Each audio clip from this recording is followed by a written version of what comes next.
నడిచినా కూర్చున్నా మోకాళ్ళ నొప్పులు వస్తున్నాయా? ప్రాణ పెయిన్ క్లినిక్ లో అధునాతన చికిత్సతో మోకాళ్ళ నొప్పులు తగ్గించుకోండి. హాయ్, వెల్కమ్ టు మనం టీవీ. నేను మీ కట్టా కార్తిక్. రేవంత్ రెడ్డి గారు 2 సంవత్సరాలు సీఎమేనా? ఎందుకు ఆ డౌట్ ఎందుకు వస్తుంది అంటే, వాస్తవానికి కాంగ్రెస్ పార్టీ గెలిచింది, రేవంత్ రెడ్డి గారు సీఎం అయ్యారు. సో ఆయనకి 5 సంవత్సరాల సమయం ఉంది. కానీ 2 సంవత్సరాలు మాత్రమేని బీఆర్ఎస్ సోషల్ మీడియా చేస్తున్న ప్రచారాన్ని చూసిన తర్వాత ఆ డౌట్ కొంత వ్యక్తం అవుతూ ఉంది. కానీ నిజంగా రేవంత్ రెడ్డి గారు 2 సంవత్సరాలు సీఎమేనా?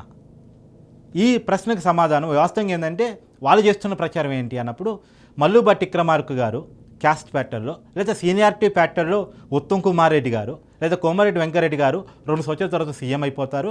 కేవలం 2 సంవత్సరాలు సీఎం మాత్రం రేవంత్ రెడ్డి గారు ఉంటారు. కర్ణాటకలో కూడా సిద్ధరామయ్య గారు 2.5 సంవత్సరాల సీఎము, డీకే శివకుమార్ గారు 2.5 సంవత్సరాల సీఎము. ఈ వార్త మనం విన్నాం కదా.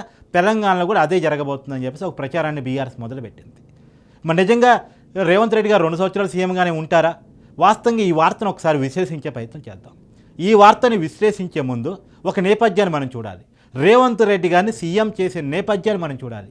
వాస్తవానికి వితిన్ 28 అవర్స్లో రేవంత్ రెడ్డి గారిని కాంగ్రెస్ పార్టీ సీఎం అభ్యర్థిగా డిక్లేర్ చేసింది. ఎందుకు అంత తొందరగా డిక్లేర్ చేసింది? వాస్తవానికి ఈ దేశంలో 5 రాష్ట్రాల ఎలక్షన్స్ జరిగితే గెలిచినటువంటి 3 రాష్ట్రాలు సీఎం అభ్యర్థిని ఎంచడం కోసం ఈ దేశంలోనే అతిపెద్ద బలమైన పార్టీ, పెద్ద పార్టీ బీజేపీకి వారం పైన సమయం పడితే వితిన్ 1-2 డేస్లో కాంగ్రెస్ పార్టీ ఎలా సీఎం అభ్యర్థిని ప్రకటించుకోగలిగింది? కాంగ్రెస్ పార్టీ రేవంత్ రెడ్డి గారిని సీఎం చేయొద్దు అని చెప్పేసి మల్లుబట్టి విక్రమార్క గారు, ఉత్తమ్ కుమార్ రెడ్డి గారు, కోమటిరెడ్డి రాజగోపాల్ రెడ్డి గారు ఢిల్లీ పోయి లాబింగ్ నడిపినా సరే, వాళ్ళ లాబింగ్ని పక్కన పెట్టి మరి రేవంత్ రెడ్డి గారు సీఎం అని ఎలా చెప్పగలిగారు? దీనికి కారణాలు ఏంటి? ఒకసారి విశ్లేషించే ప్రయత్నం చేయాలి. వాస్తవానికి రేవంత్ రెడ్డి గారు పీసీసీ అధ్యక్షుడిగా బాధ్యతలు తీసుకునే రోజు కాంగ్రెస్ పార్టీ పరిస్థితి ఏంటి? వాస్తవానికి మీ అందరికీ ఒకసారి గుర్తు చేస్తున్నాను. 2018 ఎలక్షన్స్ తెలంగాణలో జరిగితే ఆ రోజు కాంగ్రెస్ పార్టీ 19 స్థానాల్లో అపోజిషన్ పార్టీగా వచ్చింది. తర్వాత కాలంలో అప్పుడు పీసీసీ అధ్యక్షుడిగా ఉన్నటువంటి ఉత్తమ్ కుమార్ రెడ్డి గారు 2019లో పార్లమెంట్ ఎలక్షన్స్లో ఎంపీగా పోటీ చేశారు. ఎంపీగా పోటీ చేయడం వల్ల ఆయన ఎమ్మెల్యే పదవికి రాజీనామా చేయాల్సి వచ్చింది. ఎమ్మెల్యే పదవికి రాజీనామా చేస్తే ఆయన వైఫ్ ఉత్తమ్ పద్మావతి గారు ఆయన స్థానంలో నిలబడ్డారు. అది హుజూర్ నగర్, ఉమ్మడి నల్గొండ జిల్లా. ఆ స్థానంలో ఉత్తమ్ పద్మావతి గారు ఓడిపోయారు. అంటే పీసీసీ అధ్యక్షుడు సొంత నియోజకవర్గంలో కాంగ్రెస్ పార్టీ ఓడిపోయింది 2019లో.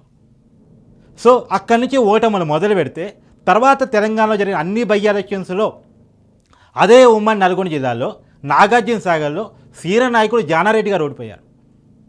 తర్వాత దుబ్బాకలో కాంగ్రెస్ పార్టీ డిపాజిట్ లేవు, అక్కడ బీజేపీ గెలిచింది, రఘునందన్ గారు. తర్వాత ఈటల రాజేంద్ర గారు హుజూరాబాద్లో గెలిచారు బీజేపీ. జీహెచ్ఎంసీలో బీజేపీ బలంగా గెలిచింది. సరే, బీఆర్ఎస్ పార్టీ అధికారంలోకి వచ్చినప్పటికీ కూడా జీహెచ్ఎంసీలో ఎక్కువ స్థానాలు బీజేపీ గెలవగలిగింది, మెజార్టీ స్థానాలను సంపాదించుకోగలిగింది. సో ఈ మొత్తం పరిణామాలు చూసిన తర్వాత ఆ రోజు కాంగ్రెస్ పార్టీ పరిస్థితి ఏంది? రేవంత్ రెడ్డి గారు పీసీసీ బాధ్యతలు స్వీకరించే రోజు, రేవంత్ రెడ్డి గారు పీసీసీ బాధ్యతలు సేకరించిన తర్వాత వచ్చిన బై ఎలక్షన్స్ కూడా ఉన్నాయి నేను చెప్పిన వాటిల్లో. కానీ అప్పటికప్పుడు పరిస్థితులు మార్పులో తేడా లేదు కాబట్టి ఆయన ఏం చేయలేని పరిస్థితిలో ఉన్నారు. ఆయన పీసీసీ బాధ్యతలు స్వీకరించే రోజు కాంగ్రెస్ పార్టీ తెలంగాణలో ఏమీ లేదు, బీజేపీ బీఆర్ఎస్ మధ్య మాత్రమే ఫైట్ నడుస్తుంది, కేసీఆర్ వర్సెస్ బండి సంజయ్గా పొలిటికల్ ఫైట్ నడుస్తుంది. కాంగ్రెస్ పార్టీ ఏమీ లేదు. వాస్తవంగా తెలంగాణలో కేసీఆర్ అనే అతను టాల్ లీడర్, చాలా బిగ్ లీడర్, తెలంగాణ ఐకాన్గా చెప్పబడే వ్యక్తి, తెలంగాణ నా వాళ్ళు మాత్రమే వచ్చిందని చెప్పుకుంటున్న వ్యక్తి. వాస్తవంగా ప్రజలంతా దాన్ని నమ్మారు, అందుకనే వరుసగా 2 సార్లు అధికారం ఇచ్చారు. కానీ ఆ కేసీఆర్ని ఢీకొట్టే నాయకులు ఎవరు అని చూసినప్పుడు కాంగ్రెస్ పార్టీలో ఎవరు కనపడిన పరిస్థితి. వాస్తవంగా రేవంత్ రెడ్డి గారు కానీ, బండి సంజయ్ గారు కానీ మాస్ లీడర్స్, గట్టిగా మాట్లాడగలరు, కానీ వాళ్ళు కేసీఆర్తో సమానమైన లీడర్లు కాదు అనే ప్రచారం ఉండేది. కానీ ఆ ప్రచారాన్ని ధీటుగా ఎదుర్కొని కామారెడ్డిలో కేసీఆర్ గారి మీద కూడా పోటీ చేసి కేసీఆర్కి డీటెయిల్ నాయకుడు నేను అని చూపించుకున్న వ్యక్తి రేవంత్ రెడ్డి గారు. పోయినసారి ఎన్నికల్లో నేను చెప్పిన సీనియర్ నాయకులంతా ఉత్తమ్ కుమార్ రెడ్డి గారు కానీ, కోమరెడ్డి వెంకరెడ్డి గారు కానీ, లేదా బట్టి విక్రమార్క గారు కానీ వాళ్ళ నియోజకవర్గానికే పరిమితమైన సమయంలో రాష్ట్రం మొత్తం కాంగ్రెస్ జెండా పట్టుకొని తిరిగి పార్టీకి ప్రచారం చేసిన వ్యక్తి రేవంత్ రెడ్డి గారు. వాస్తవానికి మొత్తం ఎలక్షన్స్ రేవంత్ రెడ్డి వర్సెస్ కేసీఆర్గా నడిచాయి. ఇదే కాంగ్రెస్ హైకమాండ్ గుర్తించింది, పోయిన 2 సీనియర్ నాయకులకు చెప్పింది. సీనియర్ నాయకులను కూర్చోబెట్టి వాళ్ళ ముందు రిపోర్ట్ పెట్టింది. రేవంత్ రెడ్డి గారు పీసీ బాధ్యతలు స్వీకరించక ముందు కాంగ్రెస్ పార్టీ పరిస్థితి ఏంది అనేది ఒక రిపోర్ట్ను వాళ్ళ ముందు ఉంచేసరికి వాళ్ళు గమ్మయ్యారు.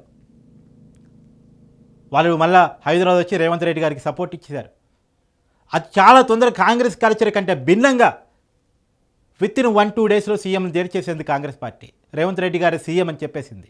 ఇప్పుడు అట్లాంటి మాస్ లీడర్ని వదులుకునే పరిస్థితిలో కాంగ్రెస్ పార్టీ లేదు. 2 సంవత్సరాలు సీఎం చేసే పరిస్థితులు లేదు. 2029లో కూడా ప్రత్యేకించి కాంగ్రెస్ పార్టీకి ఎక్కడైనా జవసత్వాలు ఉన్నాయంటే అది సౌత్లోనే. ఇప్పుడు తమిళనాడులో డిఎంకేతో కలిసి అధికారంలో ఉంది.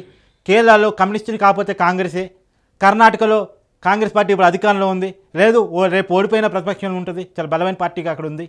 తెలంగాణలో ఇప్పుడు అధికారంలో ఉంది. సో రేపు ఆంధ్రప్రదేశ్లో కూడా ఎదగాలని చూస్తూ ఉంది షర్మిల గారి రూపంలో. సో సౌత్లోనే కాంగ్రెస్ పార్టీ ఉంది. నార్త్లో కాంగ్రెస్ పార్టీ పునాదులు కదిలిపోయాయి, బీజేపీ ఆక్రమించేసింది. సో ఉన్నటువంటి సౌత్లో మాస్ లీడర్ని తయారు చేసుకోవడం. రెండోది ఏంటంటే గతం నుంచి గుణపాఠాలు కాంగ్రెస్ నేర్చుకుంది.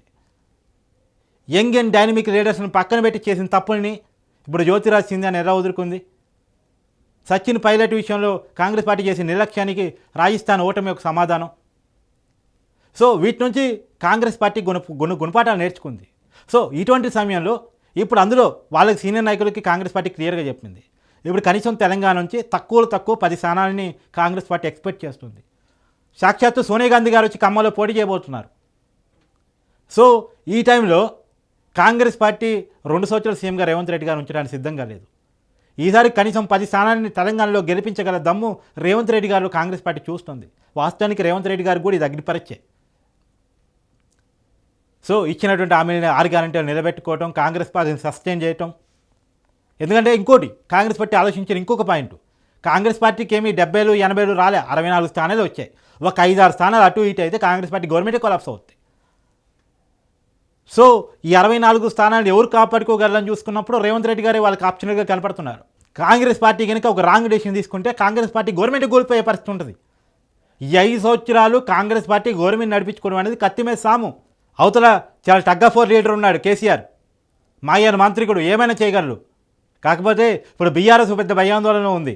తను కాంగ్రెస్ పార్టీని మాయం చేయటం పోయి తను మాయమే పరిస్థితిలో బీఆర్ఎస్ వచ్చింది. ఎందుకంటే బీజేపీ బీఆర్ఎస్ మీద కన్నేసింది.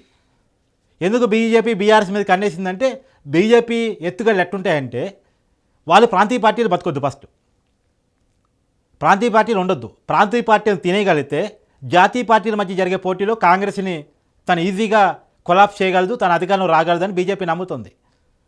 ఈ రాష్ట్రంలో కాంగ్రెస్ని కాదంటే మళ్ళీ కనపడే పార్టీ బీఆర్ఎస్. అలా బీఆర్ఎస్ కనపడకుండా ఉండాలంటే బీఆర్ఎస్ని తినేయాలి అని చెప్పి మీకు తమిళనాడులో అన్నాడీఎంకేని తినేయడానికి బీజేపీ చేసిన ప్రయత్నాలు చూడండి. మహారాష్ట్రలో వాళ్ళు అక్కడ ఉన్న లోకల్ పార్టీని తినేయడానికి చేసిన ప్రయత్నం, శరద్ పవార్ గారి పార్టీని తినేయడానికి చేసిన ప్రయత్నం చూడండి. మీకు ఇవన్నీ ఎగ్జాంపుల్స్ కనపడతా ఉంటాయి. బీజేపీ ప్రయత్నాలు అలా ఉంటాయి. ఇక్కడ తెలంగాణలో కూడా బీఆర్ఎస్ని తినేయడానికి బీజేపీ ప్లాన్ తీసుకుని రెడీ పెట్టుకుని ఉంది. అది పార్లమెంట్ ఎలక్షన్ తర్వాత ఆపరేషన్ బీఆర్ఎస్ చేస్తుంది, ఖచ్చితంగా చేస్తుంది బీజేపీ. ఇప్పటికే మనం ప్రచారం వింటూ ఉన్నాం, హరీష్ రావు గారు బీజేపీతో టచ్లోకి వెళ్ళారు అని చెప్పేసి. బీజేపీ వాళ్ళు టచ్లోకి వచ్చారంటే ఎవరైనా టచ్లోకి వెళ్ళాల్సిందే. అట్టుంటుంది బీజేపీ గేమ్.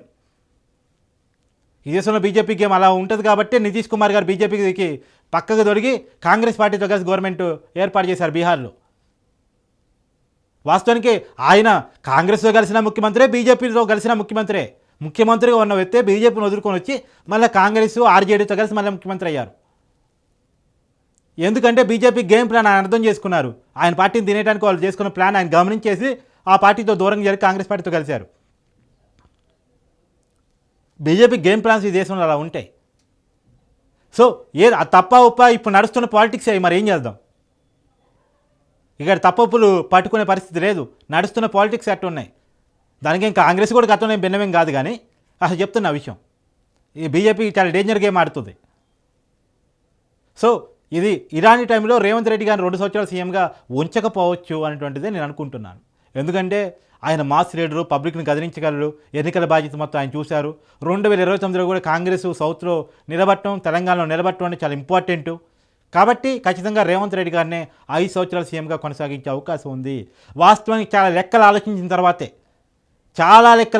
తర్వాతే కాంగ్రెస్ పార్టీలో రేవంత్ రెడ్డి గారు ఇందాక నేను చెప్పిన పేర్ల కంటే జూనియర్ అయినప్పటికీ కూడా మల్లు భట్టి విక్రమార్క గారు రేవంత్ రెడ్డి గారి కంటే కాంగ్రెస్లో సీనియరు.